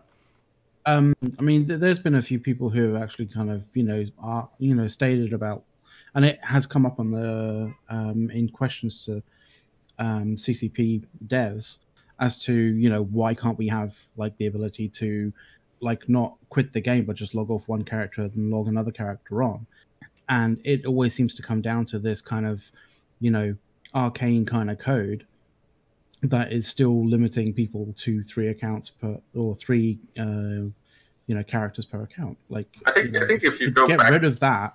But in the past, didn't World of Warcraft have a similar thing where you had to almost log all the way out to be able to log in a new character? I think it's something to do with very old architecture. Well, most games do. Most games do have this limit. So, we're saying, but shouldn't. And again, is that something really that's or would that kind of a feature be that utilized or would that make players' lives that much easier that it's worth developing or worth taking developers to figure out the old code exactly? Yeah, if you consider the added value to the benefits, if you do the unified account where you add the other brands as well and integrate the Plex economy on all vanity-based things and all monetizations for CCP, I would definitely argue that would make it worth it, right? Because if I can pay my Plex for Valkyrie and then log my main Caleb character in to play Valkyrie or log in to play Gunjack. This just makes it so much more casual friendly to utilize payment. So Noisy doesn't understand the fascination with a unified account, right? So, and here's where it came from my perspective, Noisy, is that, you know, I pay for whatever is it, 5, 7 accounts, whatever the hell it is, right? And I have a lot of those accounts that sometimes, you know, I want a Sino alt that's on an account on a ship that I'm flying, right? Rather than rearrange everything all the time between those accounts. Hey, I pay for 7 accounts. You know, I've got 21 characters. I want to log or train any one of those 21 at a time. So today I have 3 characters. I can only train one of those 3. Well, maybe I want to train 2 of them and maybe not train on one of my main accounts, right? So it's really a concept of slots versus training slots and activity slots versus anything else. Now, Caleb takes it to the next level and he wants to integrate it across the world. This is a perfect example where Agile comes in, right? Your first sprint is just to get it to work on Eve, maybe put some of the logical hooks in there that you can extend it in the future.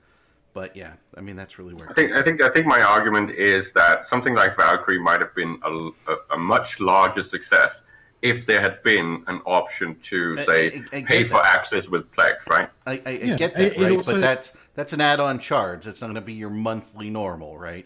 Hey, if you want your core characters to also get into this, right? That's the moneymaker. You have to add that charge in. And I mean, like, in my kind of what my ideal situation would be, and this is just like, I should be able to log on to Eve and say, okay, I want, you know, 2 characters to be training, and so then I pay $30 a month or something like that, 2 times 15 or whatever. Right. And then I could log on, you know, 2 characters at a time and keep 2 characters training at a time. That's me. I think the best part of this entire conversation is Eric is not exactly sure how many accounts he has at this point. He's just getting CCP money. There's like 6 accounts sitting there. He's just paying for them every year and just has no idea what they're doing. Hey, Eric, how many accounts do you have there, big boy? That might be true, that I've sort of lost track and I have no clue what I pay for. I have 2 accounts out there that have characters on them I want back. I just don't remember either the email address or the username for it's like I get a bill from the club and I'm like, did I spend all that money or not? There's just no way I'm gonna know. Probably. The answer is probably. Eric, we found your name on the monument. I know where it's at. There's the monument search on there. Row 7, column 20. There you go, baby. I don't drink more whiskey to help me remember. He's not wrong. It's was the get to the same cognitive state. If you were drunk when you made that account, you should be drunk while you're trying to find him. Actually, yeah. I'm actually rarely drunk. Just get to the tipsy face. Yeah. One of my accounts was made when I was like 17. I don't remember what the fuck happened to that one. My booster alt account. I think my first one was made early, like January, like 2nd, 2006. Yeah. Oh, and a newsflash: CCP Guard just tweeted that Seagull is actually back. Hey! Congratulations, CCP Seagull, for having her beautiful baby, and thank you for your maternity leave. Now, please get back to work and let's drive this game to a better place. Hashtag shit's about to actually get done now. Yeah. Yeah. Passive aggressively, hey, Seagull, can I get stuff done now? No. I will say, if you haven't read the meeting minutes, they are long, but they are very interesting if you read some of the very, more interesting pieces, like a master account and 2-factor authentication and risks there and things like that. Also, the fact that I feel the CSM is pushing back on CCP to fix on some of the iterations rather than trying to look for the next big thing to release, because they're getting very much into a mode where, hey, they're releasing this really God mode solution thing and then they don't touch it for a year and then everybody's like, well, I don't freaking like it and I'm hating the game because this is buggy, right? I just think it's weird that they seem to be underestimating the value of actually solving the top 3 things that everyone in EVE is crying about. So things like the solve thing, the jump fatigue, and the whole distribution of wealth, right? These three core issues have been brought up again and again and again, and pretty much everyone agrees. It's even Grath Chelkin and Innominate and Aerith and Sword. When all these people agree, you know that this is the point you need to look at, and this is what you need to fix. Well, I think they actually voted in here, and I'm trying to find it on what they wanted to accomplish. Yeah, there was a vote thing, but I do kind of think that, yeah, you know, when you have that kind of agreement across, you know, the entirety of the game and the entirety of the political kind of spectrum in EVE, yeah, it is very obvious that you kind of need to fix stuff. But, you know, the other thing is, I think CCP kind of looks at those particular problems as being like absolutely colossal, you know, amounts of work, you know, sort of time sinks for dev time. But to be completely honest, like, I think when it comes to those sorts of particular things, like especially when they're sort of balance related, you know, with regards to the solve changes and that kind of thing, like I think most people would prefer to have many smaller iterative changes rather than, you know, nothing for like 6 months and then like a massive overhaul. Well, I mean, none of us know what the fuck's going to happen, even CCP. Well, the cadence is 2 months now, right? Well, that sounds right. I'm gonna challenge Noisy in there. The only thing is, people said Sov needs changed, but also they said Fozzie Sov is going to suck if you do it the way you plan to do it, CCP. So they all agreed on those two things. They also never really. The idea of Fozzie Sov was, yeah, you know, this particular, you know, first pass on Fozzie Sov was going to suck for people who own space. It'll be a little bit, you know, a little bit attacker kind of biased, but they did say at the time, like, but you know, we're going to be adding things to help you guys defend your space and, you know, enrich your space, and we've had a little bit of that, but nowhere near what, you know, CCP, you know, were promising us, you know, with regards to. And I think one of the biggest issues is CCP has made so many sandbox changes over the last 18 months. And when you make massive sandbox changes, like something or core Sov, like a Sov mechanic rework or a structure rework, and you're not revisiting that at least once every 3 months. And again, CCP probably doesn't have enough development as far as time. They probably don't have enough developers to work on that kind of stuff.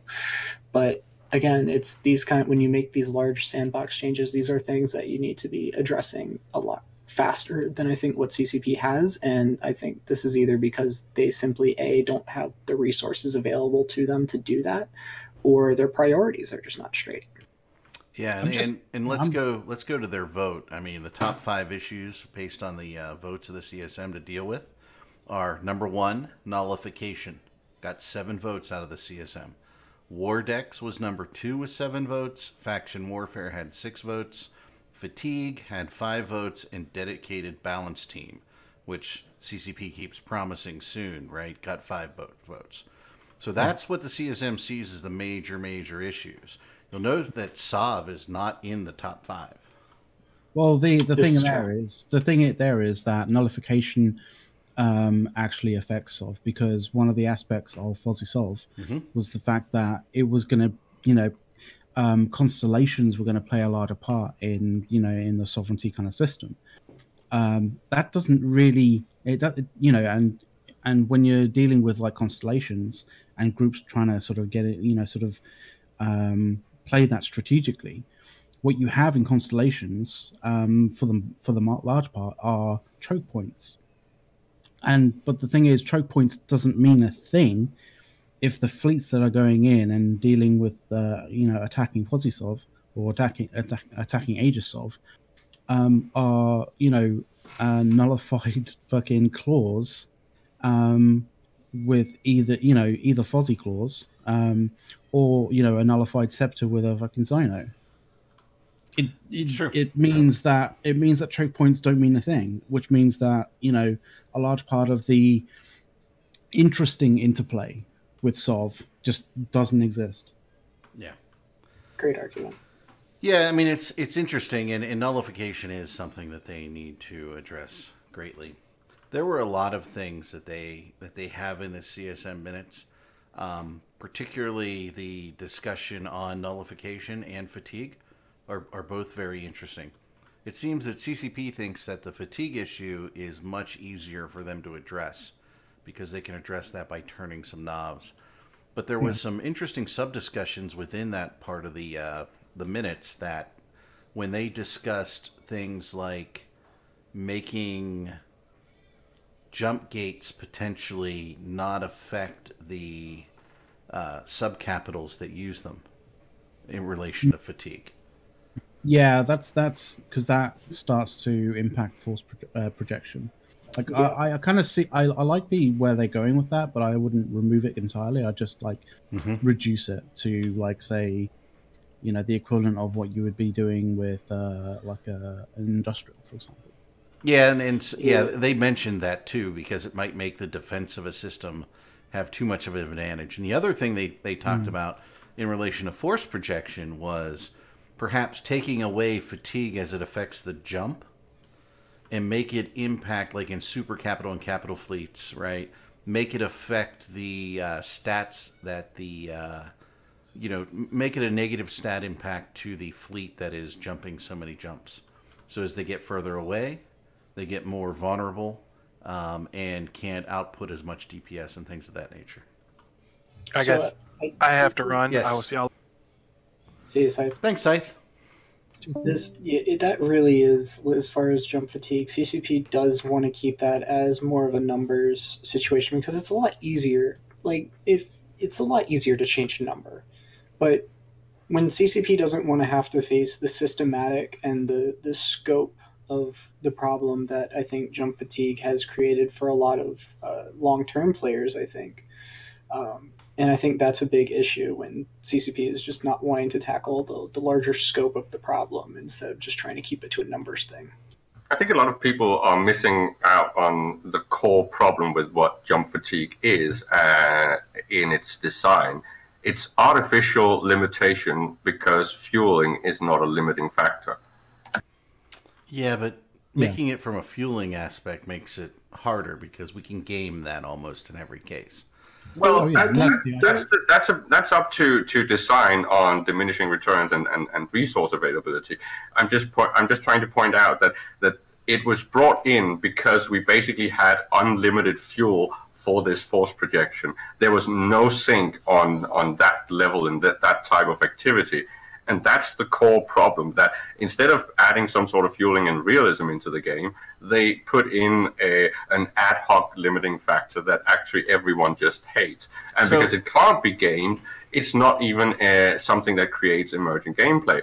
At least if you game it and if you try to add activity into resource gathering and fueling these things, at least you have some activity. No, what you have is the people who are best at gaming it win. And you've had which are the large groups. Wasn't this was a long time ago, so this might not have actually happened. But I remember when I first started playing, wasn't CCP trying to reduce the amount of ice that was available in order to restrict fuel? But that didn't really do a whole lot, if I remember right.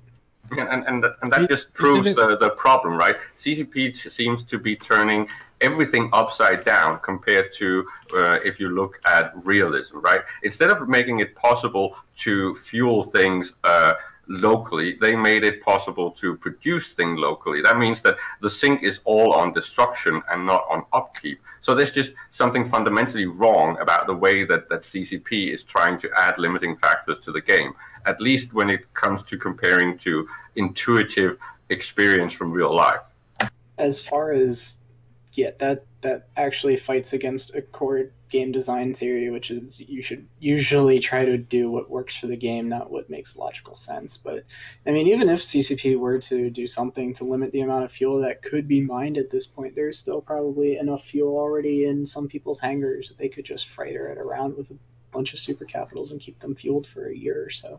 I think my argument is actually the opposite around this, because I'm trying to say that CCP should try to focus on adding more cost on upkeep So it gets to a level where it's competitive or comparative to destruction, at least in a scenario where we have so little contested space and so little incentive to fight. Then we need something to sink out assets and activity in space. And if you don't put that onto upkeep, then there's no destruction and there's just more and more assets and value creep in the game. So make it more expensive to fuel structures and capital ships, essentially. Make them consume more, make fuel more expensive.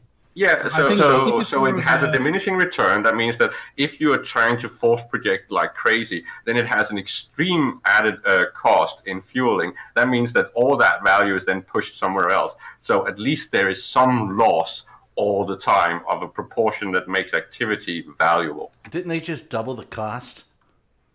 Yeah, but it doesn't add the whole point of things like point of no return or distance of projection. It's still arbitrary. It's not effective enough. I don't think you could do anything to honestly to make an actual hard cap as far as a ship could jump. I mean, the hardest cap you can do is until you run into a Saab fatigue timer, but even if fatigue wasn't a thing, you know, I think people would still be smart enough to put fuel along the way so they could still refuel, and that jump range of being arbitrarily large is just never going to change as far as, you know, people are smart enough to keep their logistics up.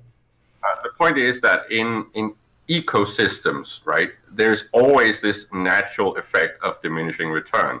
And it seems as if CCP does not understand this fact, that this needs to be in a game that's based on an ecosystem. They have all these exponential growth things, which is not effective. It actually destroys the balance of the entire game, that you jump further and further per unit of fuel. And this is wrong. It should be the other way around. And that goes for everything in the game. It's all scale. So instead of getting a little bit more and a little bit more, and then eventually it pans out or levels out, you just have this effect from, say, a mining barge, and then a rock will just proportionally and exponentially just mines more and more. This is wrong game design from an ecosystem perspective. I am failing to see your argument here. I am confused as to what you mean by diminishing returns. I'm not sure if you're trying to say that a hauler or that a mining barge should mine not exponentially as much as, say, what the Tech 1 mining frigate. I'm confused. Please explain. The per hour of work on a new platform should be a bit larger and more effective, but not exponentially so. If a Rorqual mines several 100% more than a barge, you are actually undermining the value per hour of labor.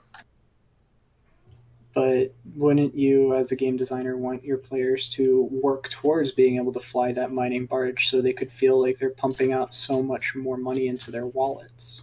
But regardless of, you don't need to make it an exponential growth. Players would still want the next tier up if it adds a level of effectiveness. It's just that there should be a hard cap, and it should be something that has a gradual diminishing return. Otherwise, you're basically undermining and pushing everything up into endgame level, and endgame level is so proportionally more powerful than a new player that a new player is worthless. I mean, I think a new player is about as worthful as they can make themselves become. I mean, if I'm a new player and I want to go out into a belt with a mining frigate, and I might be mining next to the big boys, but I'm still pulling in, you know, share, and I can still make money off of that. Might not be as much, but, you know, I'm a newer player. I don't necessarily have the skills to necessarily fly those bigger ships, so what does that matter? All right, guys, it's coming on 3 o'clock here. I'm going to shut us down for the day. Great conversation on all fronts. Thank you, Arandis, for joining in. Certainly thank you to Arendis for popping in. That was fantastic as well. And, you know, RJ McLeod, Scythe coming in, and Caleb always for being here with us every weekend. We really appreciate everybody. And you, the audience, thank you. And I think we had one other sub. I think Port 66 subbed, and maybe somebody else. And I'm sorry if I missed you and forgot your name, but it's been a busy day.